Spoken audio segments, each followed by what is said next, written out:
এক সময় আমি যখন ছোট ছিলাম, আমার কিছু বন্ধু ছিল যারা বলতো যে আমি কখনো বড় হলে, বিবাহ করলে বাবা মাকে কষ্ট দিব না, বাবা মাকে কখনো কষ্ট দিব না। এখন আমার সেই বন্ধুরাই বিয়ে করছে, আমি দেখতে পাই।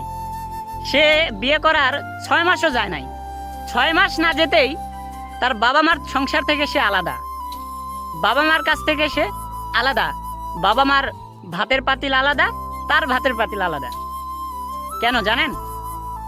সে এখন বর্তমানে বউ যে কথা বলে, বউয়ের কথা শুনে, আর বাবা মা যে কথা বলে, তাদের প্রত্যেকটা কথাই তার কাছে তিতো লাগে। তো আমি বলি, ভাই, বাবা মাকে কষ্ট দিয়ে তুমি কি পাও?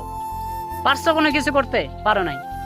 পৃথিবীতে তো পারবাই না, বরঞ্চ তুমি বাবা মাকে কষ্ট দিয়ে তোমার আখিরাতটাকেও শেষ করতেছো।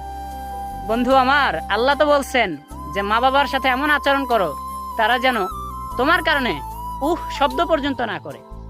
তারপরও তুমি তাদেরকে কষ্ট দাও কেন ভাই? তাদেরকে কষ্ট দিও না। দুদিনের দুনিয়ায় বাঁচতে এসে পরকালকে হারিও না।